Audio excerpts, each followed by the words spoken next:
سيدي ومرشدي ومعبر سيدي شرح وزيننا الرسول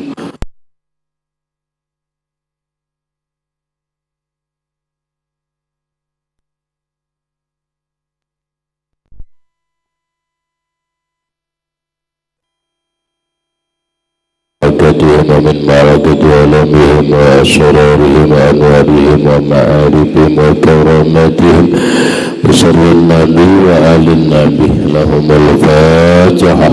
أعوذ بالله من الشيطان الرجيم.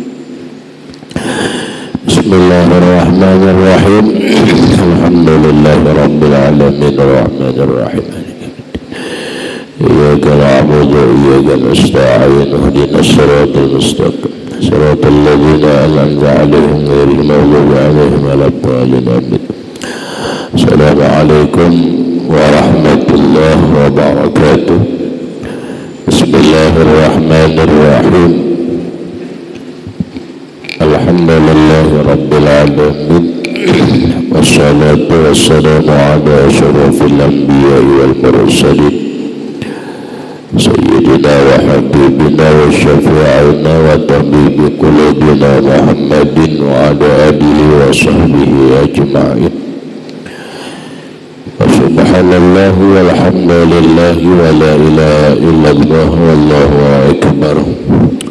لا حول ولا قوة إلا بالله العلي العظيم. عدد كل حرف كتب ويكتب أبد الآبدين ودهر دائرنا.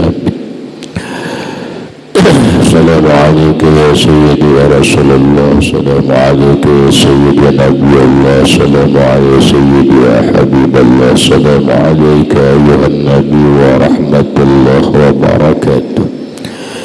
Puji dan syukur kita panjatkan kehadirat Allah Subhanahu wa Ta'ala yang mana dengan limpahan rahmat, taufik, hidayah, inayah serta riayahnya kita dapat berkumpul kembali dalam ruangan masjid yang mulia ini dengan satu tujuan dan niat yang sama, yaitu menambah ilmu pengetahuan agama lewat pengajian kuliah ba'dal maghrib yang selanjutnya semoga Allah Subhanahu wa Ta'ala memberikan taufik dan hidayahnya kembali kepada kita agar kita dapat mengamalkan apa yang kita kaji pada malam ini. Amin. Bapak ibu hadirin wal hadirat rahimakumullah. Menyambung pengajian kita berkaitan dengan hikmah Allah Subhanahu wa Ta'ala mewajibkan sembahyang 5 kali dalam semalaman dalam 5 waktu, yaitu hikmah yang ketiga. Namun sebelum itu ada beberapa hal yang penting perlu kita ketahui juga berkaitan dengan sembahyang 5 waktu yang kita kerjakan berjamaah. Ada satu hadis Nabi Sallallahu Alaihi Wasallam. Rasulullah bersabda, "Afdalus salawati 'alallahi ta'ala salatu subhi yaumal jum'ati fi jama'ati."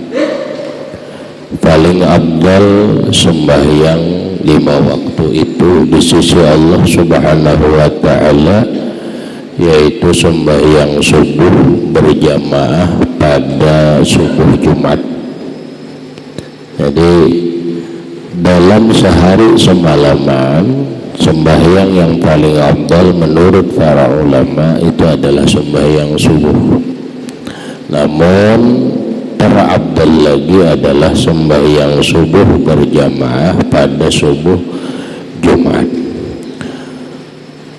Rasulullah Sallallahu Alaihi Wasallam bersabda, qala Sallallahu Alaihi Wasallam, man shalla salat subhi fi jamaah, barang siapa sembahyang subuh berjamaah, summa jalasa yazkurullah ta'ala, kemudian setelah selesai sembahyang subuh dia duduk berzikir kepada Allah Subhanahu wa Ta'ala, baik berzikirnya berjamaah ataupun berzikirnya sendirian, hatta tatlu asyamsu, sampai terbit matahari. Kita sembahyang subuh, habis sembahyang subuh berjamaah, ada yang mimpin zikir berjamaah, umpama kita lakukan zikirnya itu umum aja, mau zikir la ilaha illallah ataupun membaca Quran atau membaca tasbih ataupun yang lain-lainnya, karena membaca Quran, tasbih dan yang lain itu disebut bagian zikir. Lalu berzikir berjamaah ini sampai terbit matahari, ya anggaplah sampai jam 6 lah. Sampai jam 6 terbit matahari, itu baik berjamaah ataupun sendirian, kata Rasulullah, kana lahu sitrum minan nar wa bari'un minan nar. Ibadah itu menjadi pendinding dirinya daripada neraka dan pelepas dirinya daripada neraka. Jadi ibadah yang dilakukan subuh kemudian berzikir sampai terbit matahari itu menjadi pendinding dirinya, menjadi pelepas dirinya daripada api neraka. Dalam riwayat lain, dia akan diberikan oleh Allah Subhanahu wa ta'ala pahala haji dan pahala umrah yang sempurna. Artinya kita setiap kali hari kalau berumrah, caranya adalah sembahyang subuh, setelah sembahyang subuh duduk berzikir sampai terbit matahari. Berarti kita sudah diberi oleh Allah Ta'ala ganjaran haji, bahkan ganjaran umrah termasuk. Dalam hadis lain, Nabi Sallallahu Alaihi Wasallam bersabda, man adrakal jama'ata arba'ina yawman kataballahu lahu bara'atan minan nar wa bara'atan minan nifaq. Barang siapa sembahyang 5 waktu berjamaah, dalam hadis lain, la yaputuhu takbiratul ula, tidak pernah masbuk, arba'ina yauman, selama 40 hari. Barang siapa sembahyang berjamaah selama 40 hari, begitu imam takbir Allahu Akbar, nya takbir sudah, selama 40 hari, kata Rasulullah, kataballahu lahu bara'atan minan nar wa bara'atan minan nifaq. Allah memastikan bahwa orang itu dihilangkan Allah Subhanahu wa ta'ala sifat munafik. Yang tadinya pendusta, hampir pendusta. Yang tadinya kada amalah, maka jadi amalah. Yang tadinya adalah suka mengingkari janji, insya Allah gak ada lagi. Pokoknya sifat-sifat munafik dihilangkan Allah Ta'ala. Ini rasanya bagus banget. Seandainya diolah trending orang ingin masuk ke dalam dunia mengemban amanah yang itu merupakan amanah besar, bagusnya dilatih, diajak dengan pelatihan sembahyang 40 hari berjamaah, jangan sampai masuk. Di samping melatih disiplin ibadah, disiplin waktu, itu dihilangkan Allah Ta'ala, dihilangkan Allah sifat munafik. Sementara zaman sekarang ini kita musimnya menghadapi menghadapi pemilu. Kita selalu disodorkan, didengarkan janji-janji, kemudian angin-angin surga. Apakah itu benar, apakah dah? Ya kayak biasa aja lah, hampir ya janji sekedar janji, setelah jadi selesai. Ini salah satu daripada ciri orang munafik. Agar mereka baik dalam melaksanakan tugas dan sebagainya, sembahyanglah berjamaah 40 hari, jangan sampai masuk. Allah hilangkan, kada pendusta lagi, kada pendusta lagi. Allah hilangkan sifat munafik, kada khianat lagi. Amanah rakyat selalu dia emban dengan bagus, tidak mementingkan dirinya, tidak mementingkan kelompoknya. Karena selama ini kita lihat kebanyakan hanya mementingkan dirinya, mementingkan kelompoknya. Rakyat, kepentingan rakyat itu nomor 12 sajalah. Nah, ini kan bahaya nih, mengkhianati, khianat dengan amanah rakyat ngarannya. Ya sudah, supaya mereka benar amalah, tidak mengkhianati rakyat, dilatih, ditraining, sembahyang 40 hari berjamaah, kada boleh masbuk, lulus 40 hari kelihatan, asa dibina, dilatih, dibimbing, ujur-ujur sembahyangnya dengan baik secara hukum fikih, baik secara tauhid, baik secara tasawuf, agar sembahyangnya itu baik. Hadirin rahimakumullah, adapun kita orang yang berhaji arba'in itu 40 waktu, ada ini 40 hari lain. Hadis ini 40 hari bukan 40 waktu lah.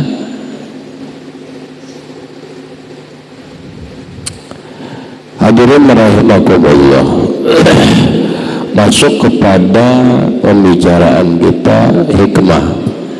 Allah Subhanahu wa ta'ala mewajibkan kepada kita sembahyang 5 waktu dalam sehari semalaman, dalam 5 waktu yang berbeda.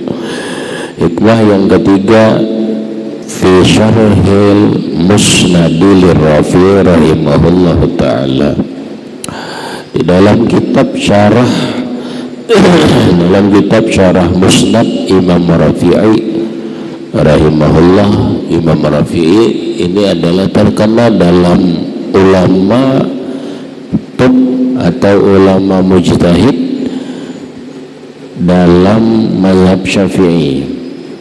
Karena ada Imam Syafi'i, ada Imam Nawawi, ada Imam Rafi'i, itu biasanya. Lalu Imam Rafi'i di dalam kitab Syarah Musnad, beliau menyebutkan bahwa hikmah Allah Subhanahu wa ta'ala menjadikan sembahyang 5 kali semalaman dalam 5 waktu ini satu keistimewaan bagi umat Rasulullah. Kenapa? Karena yang 5 waktu ini hanya terkhusus kepada umat Rasulullah. Sedangkan umat-umat dahulu, nabi dahulu tidak ada menerima yang 5 waktunya. 5 waktu ini terbagi kepada nabi-nabi yang lain. Yang pertama, annas subha kanat li Adam. Sembahyang subuh itu untuk Nabi Adam. Jadi Nabi Adam itu sudah sembahyang, tapi sembahyangnya cuma subuh aja, hanya waktunya subuh aja. Nah kemudian wa zuhur kanat li Dauda, sedangkan zuhur itu adalah sembahyangnya Nabi Daud alaihissalam. Nabi Daud ada sembahyang. Nah tinggal praktik sembahyangnya nang kaya apa? Apakah nang kaya kita muftatahatun bitakbir, muftatamatun bitaslim, diawali takbir, ditutup dengan salam, wallahu alam. Nang jelas sembahyang Nabi Daud itu sembahyang, tapi sembahyangnya dalam sehari semalaman sekali aja di waktu zuhur. Nah apakah 4 rakaat? Kada tahu, kada dijelaskan. Nang jelas Nabi Daud itu sembahyang zuhur. Ya mungkin lah 4 rakaat, mungkin tata praktiknya tidak dijelaskan. Kemudian yang ketiga, wal asru kanat li Sulaiman, dan sembahyang asar itu adalah untuk Nabi Sulaiman. Beda kalalah. Padahal Nabi Sulaiman ini dalam Al-Quran dinyatakan Allah wa warisa Sulaiman Dauda. Nabi Sulaiman itu anak Nabi Daud, dan Nabi Sulaiman mewarisi Nabi Daud. Mewarisi apa? Mewarisi kerajaan, ya, karena Nabi Daud itu kan raja sekaligus nabi. Lalu Nabi Sulaiman ini mewaris apa? Mewaris apanya? Mewaris tahta kerajaan, ya, kemudian mewaris kenabian, iya. Karena apa? Karena Nabi Sulaiman pun diangkat oleh Allah Subhanahu wa Ta'ala menjadi seorang nabi dan rasul. Nah, sekalipun Nabi Daud itu sebagai bapak oleh Nabi Sulaiman, ajarannya tidak seperti Nabi Daud, keahliannya tidak seperti Nabi Daud. Nabi Daud punya kitab Zabur, kan begitu. Ya, Nabi Sulaiman sama, tetapi dalam praktik pengajaran ibadahnya ada yang berbeda. Keistimewaan yang dimiliki oleh Nabi Daud dan Nabi Sulaiman pun berbeda. Nabi Daud itu diberi oleh Allah Ta'ala banyak keistimewaan, diantaranya adalah wa alanna lahul hadid. Allah melemahkan, membuat lemah kepada Nabi Daud itu segala besi. Jadi Nabi Daud itu sekalipun jadi raja, tetapi Sidin punya usaha sendiri, sehingga kehidupan bukan mengandalkan gaji kerajaan, bukan. Beliau punya bisnis sendiri. Bisnisnya adalah membuat baju perang. Kenapa? Karena mudah aja. Baju perang itu kan berbikin daripada besi. Nabi Daud wasi itu ditampak aja, lemah aja. Jadi sehingga wajib olah baju besi itu diolah pekerjaan untuk makan Sidin. Jadi beliau kadang memakan dari hasil kerajaan, tidak. Nabi Daud diberi oleh Allah Ta'ala keistimewaan adalah suara baik. Suara baik, bahasa kita dalam Al-Quran digambarkan Allah, dan dalam kitab tarikh diceritakan bahwa Nabi Daud itu setiap kali membaca kitab Zabur Zabur dengan bahasa Kipti, itu Nabi Daud itu membacanya bukan di kamar. Nabi Daud itu kalau membaca kitab Zabur, Sidin berangkat ke suatu lokasi, yang lokasi itu adalah pegunungan, di atas gunung. Para punggawa beliau, patih-patih beliau itu ikut, bahkan para ulama zaman itu ikut. Jadi Nabi Daud sengaja membaca kitab Zabur itu di atas gunung. Begitu Nabi Daud melantunkan apa? Melantunkan Zabur dengan suaranya yang begitu indah dan merdu. Ya Allah, orang manusia yang mendengar ini cagat bertaan kada singgarakan. Angin-angin yang berhembus, tadinya berhembus kencang, mendengar suara Nabi Daud menjadi sepoi-sepoi. Ombak yang begitu bergelombang, mendengar suara Nabi Daud hampir amuk tenang. Burung-burung yang berterbangan begitu mendengar alunan indahnya suara Nabi Daud, mereka singgah. Yusabbihna ma'ahut thair. Burung pun ikut bertasbih, berzikir kepada Allah bersama suara Nabi. Karena Nabi Daud, karena mendengar keindahan asyiknya suara Nabi Daud, burung-burung itu hinggap. Di mana hinggapnya? Di kepala. Di kepala siapa? Di kepala manusia yang keasyikan mendengar suara Nabi Daud kada terasa.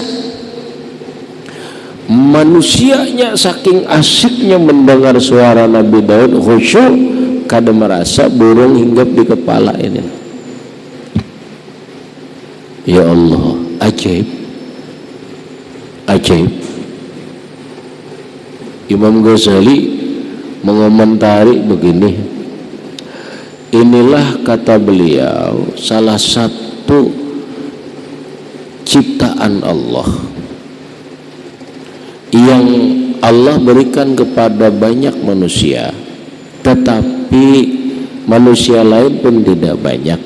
Maka ketika orang diberi itu bersyukurlah, maka gunakanlah untuk apa? Untuk hal-hal yang akan dijelaskan. Kenapa? Yaitu suara yang baik. Suara yang baik ini adalah anugerah Allah. Tidak semua orang diberi Allah suara baik. Maka ketika orang diberi oleh Allah suara yang baik, ini bersyukurlah. Kenapa? Karena dengan suara yang baik dia bisa melantunkan apapun. Apakah dia melantunkan zikir, apakah dia melantunkan Al-Quran, apakah dia melantunkan qasidah, apakah dia melantunkan syair-syair. Kata Imam Ghazali, saking dahsyatnya suara yang merdu dan dengan nada-nada yang bagus, itu bisa menjadi penggerak jiwa manusia. Orang yang tadinya kada bersemangat jadi semangat, orang yang tadinya sedih jadi gembira. Dahsyat, ternyata suara ini dahsyat. Dan suara ini bisa bikin orang sedih, suara ini bisa bikin orang gembira, suara ini bisa bikin orang bersemangat. Suara ini adalah mukjizat bagi Nabi Daud, merupakan anugerah terhadap orang yang diberikan suara yang bagus. Maka gunakanlah suara yang bagus ini untuk melantunkan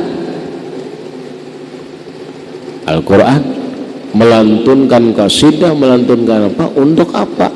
Untuk membangkitkan semangat. Disitulah Imam Ghazali berpendapat bahwa bernyanyi itu boleh. Kenapa? Selama nyanyiannya itu tidak menghasilkan, membangkitkan hawa nafsu dunia. Karena suara ini pun bisa membangkitkan hawa nafsu dunia. Selama suara ini tidak membangkitkan nafsu birahi, selama suara ini tidak membuat hubbud dunia, ini tidak boleh. Kalau suara ini membuat orang cengeng, karena orang bisa cengeng dengan lagu, karena dengan suara ini bisa bikin orang menangis, kata Imam Ghazali makruh. Tapi kalau dengan suara ini orang bersemangat melakukan ibadah yang sunnah, suara ini walaupun berbentuk puisi, tapi orang menjadi bersemangat untuk membela negara, orang menjadi bersemangat membela bangsa dan negara. Itu bagian kewajiban kita, karena hubbul watan minal iman, mencintai tanah air itu bagian daripada keimanan. Maka menyanyikan lagu yang membangkitkan semangat nasionalisme, semangat perbaikan bangsa, baik, silahkan bernyanyi lagu Indonesia Raya, silahkan bernyanyi lagu-lagu yang bersemangat untuk menghasilkan semangat nasionalisme. Kalau suara ini membangkitkan orang berbuat baik dengan nada alunan nada kita lewat syair, lewat puisi, bahkan lewat lagu, orang menjadi tergugah taubat kepada Allah, menjadi bergelora semangat cintanya kepada Rasulullah, menjadi terbangkit semangat berbuat baik, menjadi bergejolak semangat ibadahnya. Maka lantunan suara yang indah ini baik, tidak haram kata Imam Ghazali. Jangankan haram, makruh pun tidak. Kenapa? Karena ini bagian, kalau kesimpulan ini bagian kedahsyatan anugerah Allah yang bernama baik suara. Tapi kalau baik suara tidak dimanfaatkan hanya untuk pandir-pandir biasa, dedar. Ini kada bersyukur ngarang.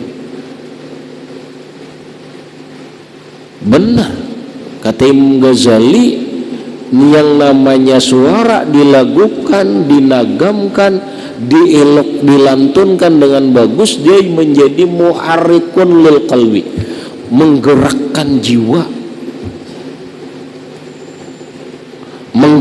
menggetarkan hati. Nah, menggetarkannya lewat apa?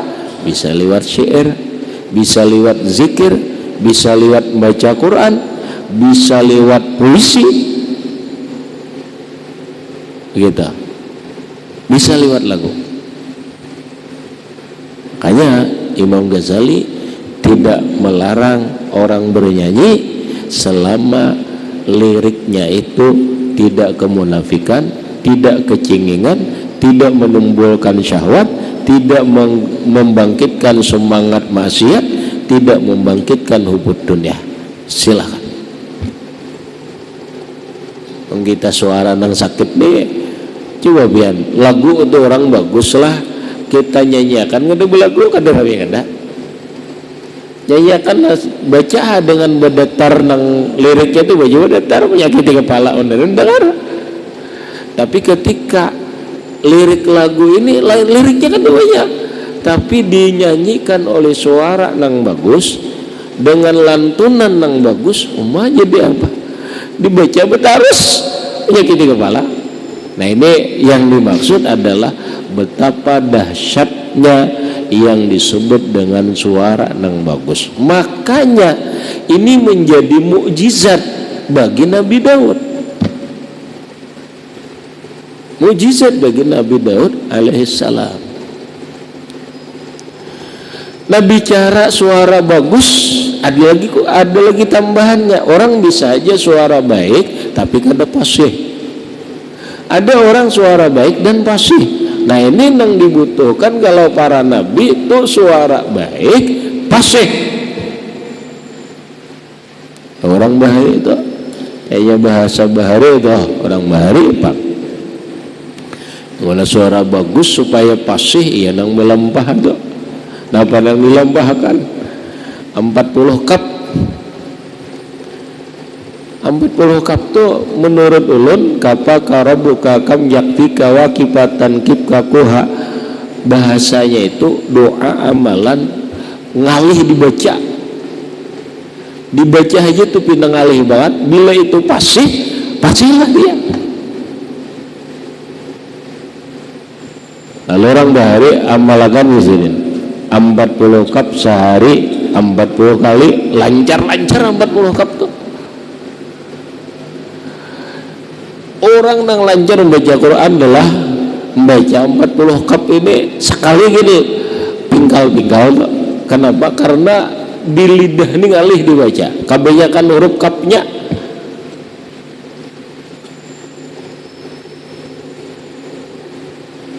Ya tadi contohnya sedikit aja tuh. Kapa karabuka kam yaktika wakipatan kipkakuha dan seterusnya banyak ngalih tadi dibaca. Itu artinya 40 kap. Orang Bahari supaya fasih amalkan ini, karena orang baik suara belum tentu fasih. Nah, lalu dibutuhkan baik suara fasih pula, ya Allah yamannya, lantunannya menggerakkan jiwa. Nabi Daud alaihi salatu wassalam diberi mukjizat baik suara dan fasih,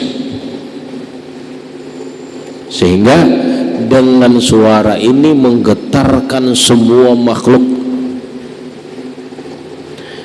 Kalau mengacu begini, kata Imam Ghazali, pahami, coba dahsyatnya suara yang baik ini Ternyata suara yang baik ini bukan hanya menggugah hati manusia, bukan hanya menggelorakan hati manusia, bukan hanya menggerakkan jiwa manusia, ternyata binatang pun bisa tergugah. Ternyata binatang pun bisa tergetar. Aneh. Buktinya Nabi Daud, burung begitu terbang melayang-layang dahsyatnya, mendengar suara Nabi Daud melantunkan kitab Zabur, akhirnya umpat becungkung di kepala orang mendengari. Nah, artinya apa?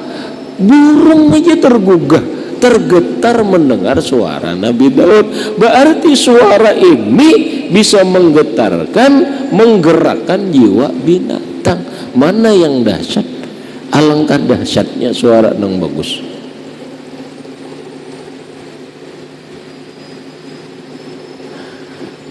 Nah, jadi Nabi Daud alaihi salatu wassalam sembahyang zuhur, tapi anak sidin Nabi Sulaiman bukan sembahyang zuhur. Nabi Sulaiman alaihi salatu wassalam diperintahkan Allah sembahyang asar. Mujizatnya kada sama lawan kuitan. Kuitan bisa melemahkan wasi, kuitan suara baik, Nabi Daud kada. Nabi Sulaiman tidak. Nabi Sulaiman mukjizatnya adalah beliau mengerti dengan bahasa binatang. Nabi Sulaiman mukjizatnya adalah bisa memerintahkan angin. Makanya bahasa kita ini sajadah terabang ya, nah angin tinggal suruh orak sajadah terabang. Itu ada cerita, ada kejadian zaman dulu. Nabi Sulaiman majelis, karena rata-rata nabi kan, rata-rata nabi itu ketemu dengan Israel. Israel ini hadir di majelis, di pengajian Nabi Sulaiman.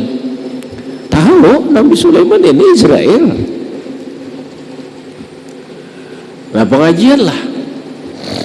Lalu di pengajian itu ada seorang laki-laki yang selalu dipandang oleh malakal maut Israel ini dalam pengajian. Disuruh oleh Israel deh, oleh malakal maut si laki-laki itu. Si laki-laki itu pun merasa ada keanehan, kok kenapa aku dipandangi terus oleh orang itu, orang yang di samping Nabi Sulaiman alaihissalam. Habis bubar pengajian, laki-laki ini muparak kepada Nabi Sulaiman. Nabi Sulaiman ini kan di Baitul Maqdis, ya, anggaplah di Palestina. Laki-laki itu mendekat, mendatangi Nabi Sulaiman. Malakal mautnya dia lagi. Bahasa kita, ya Rasulullah, ya Nabiullah Sulaiman, tadi waktu pengajian orang yang di samping-sampingan itu selalu menyorot dan memandangi tajam kepada ulun. Ada apa ya Nabi Sulaiman? Ulun ingin bertanya, itu siapa? Maksudnya apa? Nah, yamnya Nabi Sulaiman nenek, kubuka katakan ini. Ternyata ujar Nabi Sulaiman, dibuka sidin, itu malakal maut. Itu Israel itu. Oh my, mendengar Israel jangan harus kada bertahan lagi. Ini sasaran nenek. Kada bertahan, ini jangan sasaran ulun nenek. Lalu laki-laki tadi berucap, tolongi ulun lah. Mun melihat Mikael gitu, papa Mikael yang lain, ini Israel yang melihat ini. Oh mana, gelisah.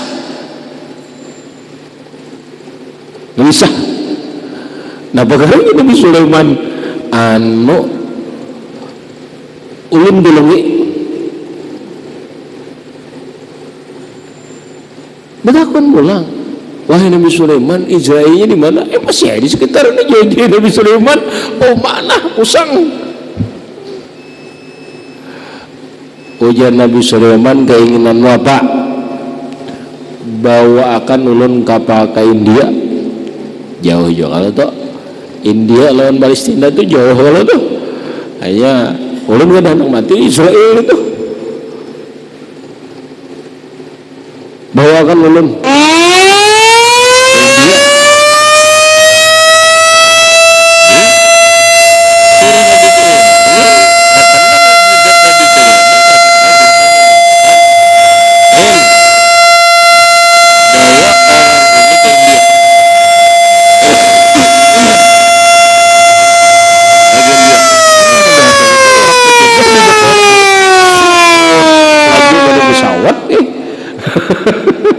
sampai ke India.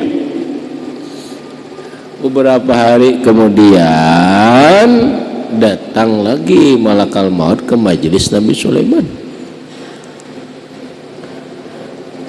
Selesai pengajian, Nabi Sulaiman bertanya, hai malakal maut, kenapa kamu beberapa hari lewat itu menjangangi, menyorot tajam kepada si fulan? Wahai Nabi Sulaiman, ketahui oleh sampian, orangnya sudah mati. Pian tahulah, ulun ini menyurutinya, ulun bingung. Kenapa Nabi Sulaiman malakal maut, manusia sedunia ini bagaikan nasi di dalam piring. Jadi tinggal ambil aja nah.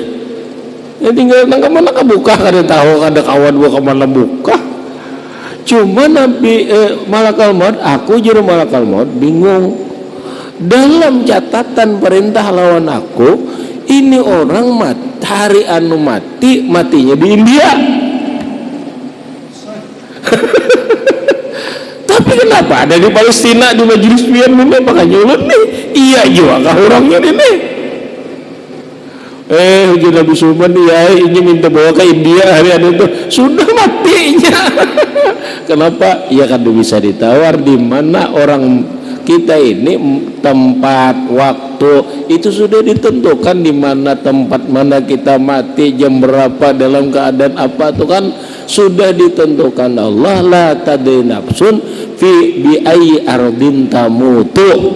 Seseorang tidak tahu di bumi mana dia meninggal. Tadinya rencana menghindari kematian, sekarang menjemput kematian ke sana. Allah Akbar. Hadirin rahimakumullah, itu mukjizat Nabi Sulaiman. Tapi Nabi Sulaiman sembahyang ada, sembahyangnya sehari sekali aja, yaitu sembahyang asar. Nah, berikut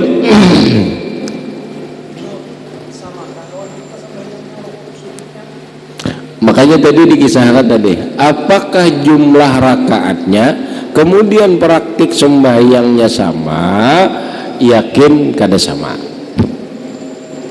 Sembahyang, penyebutan sembahyang sama, waktu sama, tapi praktik dalam pelaksanaannya itu berbeda, tapi tetap disebut sembahyang. Hadirin rahimakumullah, berikut adalah maghrib. Yang keempat maghrib. Maghrib ini adalah untuk Nabiullah Ya'qub alaihi salatu wassalam. Ini Nabiullah Ya'qub ini anak Nabiullah Ishak. Iyalah, Ya'qub ini manusia yang pertama nang disambat atau digeleri Israel. Nah, beneran Israel yang Yahudi itu beda. Jadi kira sama. Israel manusia yang pertama disebut atau digelari Israel itu adalah Nabi Ya'qub. Nabi Ya'qub ini anak Nabi Ishak.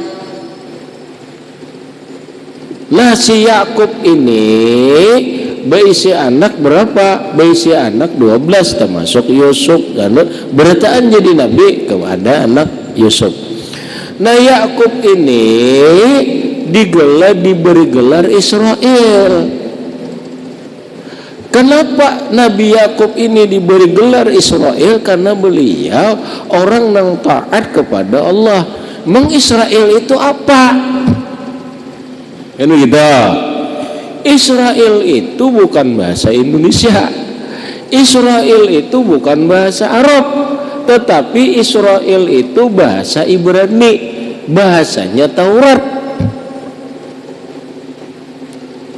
Ibrani. Kalau dialih bahasakan Israel itu jadinya adalah Abdullah, bahasa kita hamba Allah. Il itu adalah Allah. Makanya malaikat itu bukan bahasa Arab, bahasa Ibrani itu banyak. Jibril boleh nyambat, Jibrail boleh. Inya il itu Ibrani, bahasa Arabnya Allah. Makanya Jibrail, Israf, Mikail, Israfil, Ijrail, il terus. Ada bahasa malaikat 7 artinya Kaspayail, Samsamail, Ainaya, Anyail. Itu tuh, il itu pangkal apa? Karena il itu artinya Allah. Jadi Israel itu dua kata dari Isrun, Ilun, digabung menjadi satu jadi Israel. Diterjemahkan ke dalam bahasa Arab kalimatnya adalah Abdullah, bahasa kita hamba Allah. Jadi Israel itu artinya hamba Allah. Nah, orang turunannya Yakub dengan bibit 12 ikung anak Nabi Yakub seberataan bajuriat, maka zuriatnya ini disebut Israel. Makanya di Quran, ya bani Israil azkuru ni'mati allati an'amtu alaikum wa anni faddaltukum alal alamin. Wahai anak-anak Israel. Siapa? Anak Nabi Yakub, anak cucu Nabi Yakub. Uzkuru ni'mati allati an'amtu alaikum. Ingatlah oleh kalian nikmat yang aku berikan kepada kalian. Banyak banget nikmat Allah lawan nang Israel ini. Wa anni faddaltukum alal alamin. Dan kalian kami lebihkan daripada manusia di alam ini. Kenapa? Nang pintar-pintar, nang alim-alim, nang jadi nabi itu orang Israel.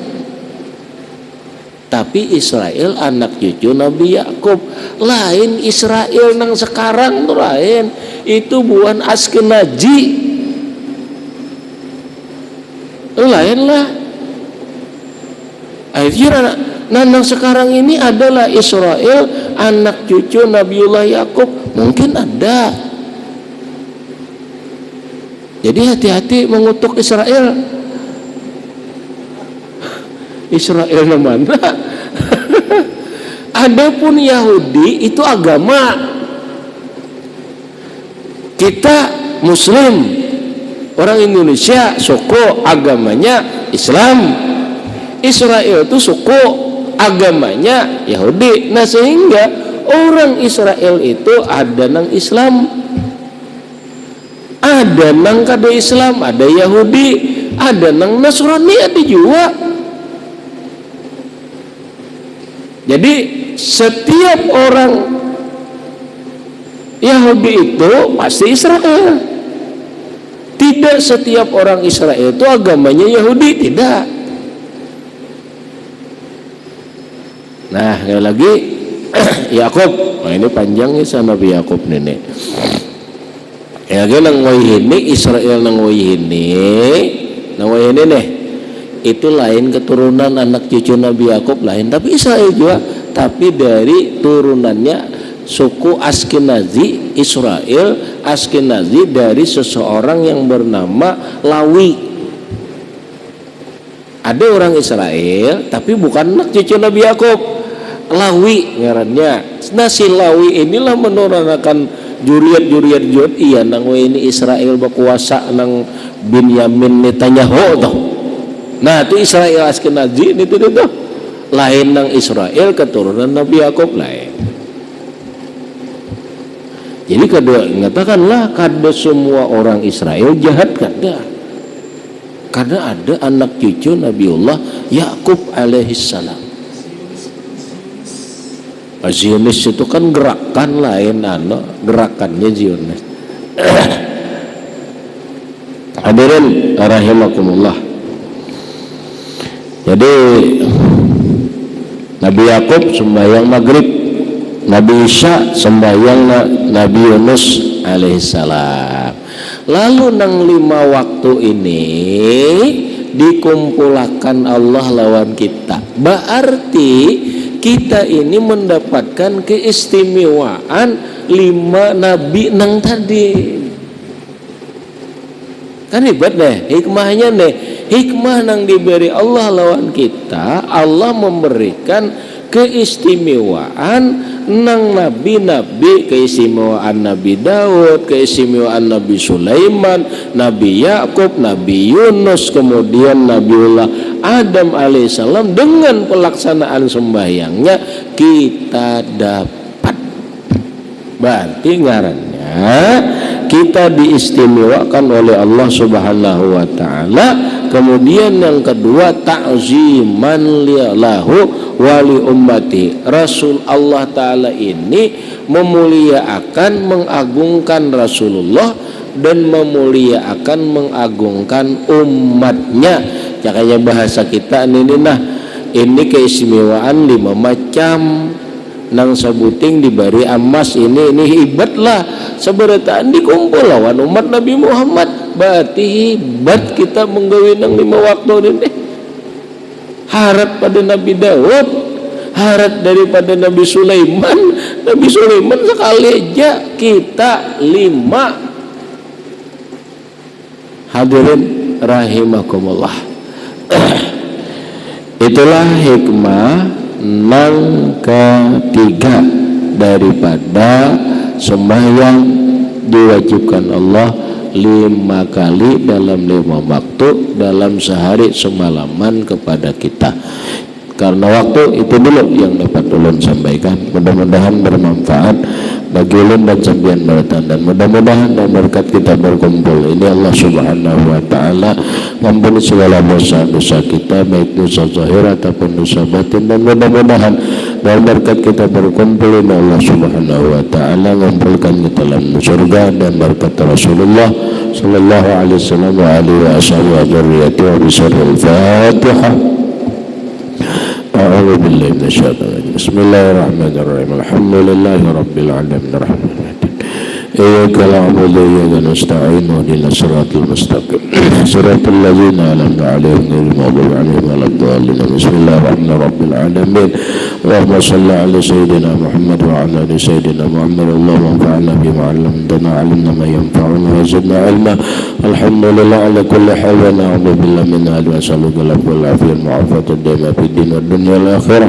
صلى الله على سيدنا محمد وعلى آله وصحبه وسلم. الحمد لله رب العالمين. السلام عليكم ورحمة الله وبركاته.